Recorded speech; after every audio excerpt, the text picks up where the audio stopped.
On en a fini avec la clochette. Passons au jour 7. Salut tout le monde, c'est Isofy et bienvenue dans cette vidéo de 7 décembre du calendrier de l'Avent Exit. Et c'est parti, on va tout de suite commencer par la petite lecture. Vous pénétrez cette fois-ci dans ce qui semble être le bureau d'un détective. En jetant un œil par la fenêtre, vous reconnaissez effectivement l'endroit. Il s'agit du 221 Baker Street. Vous êtes à Londres. Tout dans cette pièce vous rappelle les histoires de Sherlock Holmes. Le feu dans la cheminée, le fauteuil à oreilles, l'endroit est si chaleureux que vous vous y sentez tout de suite comme chez vous. Seul le papier peint est quelque peu démodé. On pourrait peut-être l'améliorer avec un joli graffiti ou un smiley. Enfin, vous n'êtes pas là pour redécorer les lieux. Vous continuez à observer ce qui vous entoure. Quelqu'un a oublié de ramasser son violon. Il traîne par terre. Un immense tableau d'affichage est accroché au mur de droite et des notes. Photographies et articles de journaux y sont épinglés. Beaucoup d'autres se sont décrochés et jonchent le sol. Vous savez que vous devez retrouver le livre d'or au plus vite, mais vous ne résistez pas à la tentation. Vous vous approchez du tableau. Si un détective est réellement à l'œuvre ici, vous devez voir sur quoi porte son enquête. Qui sait, vous pourrez peut-être même lui laisser des petits conseils. Vous n'en êtes plus à une énigme près.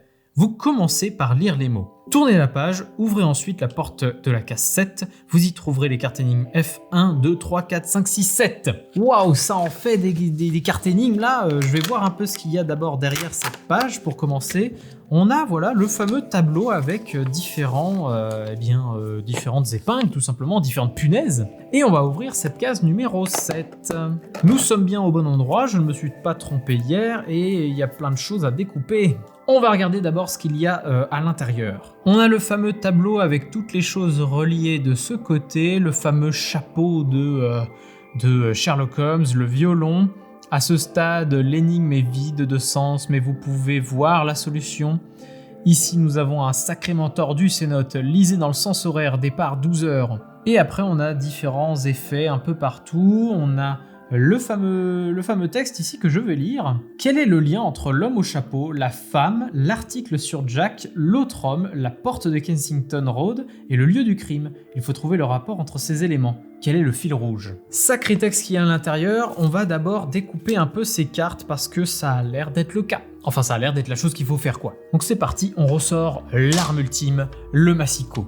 En découpant, je remarque déjà des choses, notamment qu'il y a déjà des épingles, enfin des punaises inscrites sur les différents éléments, et donc on va devoir sûrement les placer sur le tableau.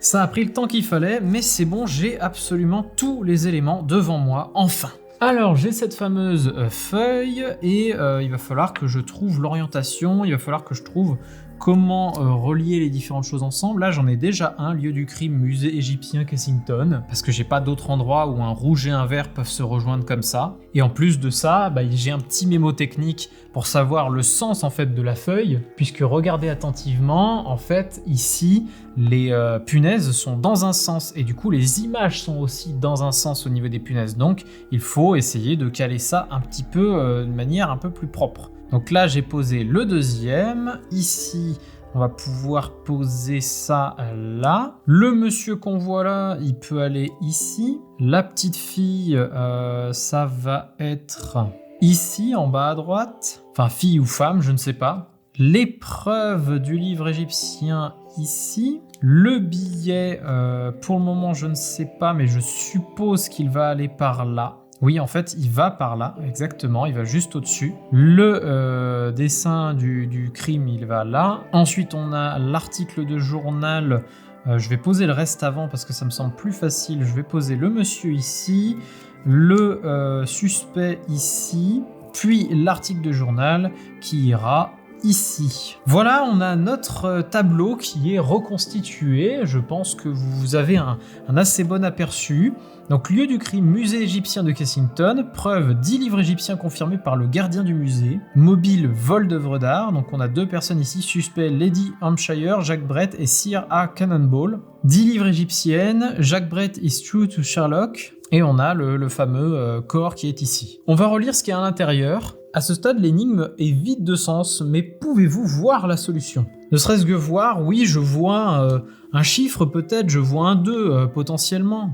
Sacrément tordu ces notes. Lisez dans le sens horaire, départ midi. Donc lieu du crime, musée égyptien de Kensington. Ah donc ça ferait comme ça. Tac. Et donc là on aurait un 6 potentiel. Quel est le lien entre l'homme au chapeau, la femme, l'Arctic sur Jack, l'autre homme, la porte de Kensington Road et le lieu du crime? Il faut trouver le rapport entre ces éléments. Quel est le fil rouge? De Kensington, tac, tac, tac, tac, tac. Et le lieu du crime. Donc là, on a clairement un 5 qui vient de se dessiner devant notre gueule. Donc 6, 5. Quel est le fil rouge? Alors j'ai peut-être effectivement un 6, 5, mais le fil rouge, qu'est-ce que ça peut être? En fait oui, le lien en fait entre chaque, c'est les fameuses punaises rouges qu'on voit ici. Seulement, je me demande si... du coup j'ai 2 chiffres, mais pas le 3e. J'ai potentiellement un 2 à l'intérieur. Ah, je viens de voir quelque chose, effectivement. En fait, on a A, B, C avec sûrement la réponse du premier, deuxième, troisième. Le A serait le vide, c'est pour ça qu'il y a le vide en gras. Le B serait la lecture en sens horaire, donc le 6. Et le lien avec les punaises rouges, eh bien, ça serait un 5. Donc ça nous donnerait un 2 qui est au centre, un 6 qu'on voit ici. Non, c'est pas un 6, attendez, je vous dis n'importe quoi. Puisqu'un 6, c'est dans l'autre sens. Donc ça pourrait être un 9, potentiellement. Un 9 qui commencerait comme ça, enfin qui ferait ça. Et le dernier serait du coup un 5 qu'on trouve ici, tout simplement. On va voir si j'ai raison. Ce qui nous fait donc un 2, 9, 5. On retourne ça. On était ici sur le calendrier. Et là, on fait au gauche, gauche, au droite. Ce qui nous donne lune carré L, lune carré L. Ouais, c'est ça. J'inscris donc le numéro 8 sur cette case. Ça sera la case de demain. Content d'avoir trouvé cette énigme. J'étais presque tenté par aller chercher une solution parce que le premier vraiment, donc le premier chiffre, le 2, autant je le voyais, autant je voyais pas le rapport avec ce que je lisais un peu partout. Donc je me suis dit, il faut quand même que je trouve un lien. Merci tout le monde d'avoir regardé cette vidéo. J'espère qu'elle vous a plu. Si vous ne voulez pas louper les autres épisodes du calendrier, eh bien abonnez-vous à cette chaîne et on se retrouve demain à 18 h. Je vous dis à demain et puis d'ici là, moi je vous dis salut!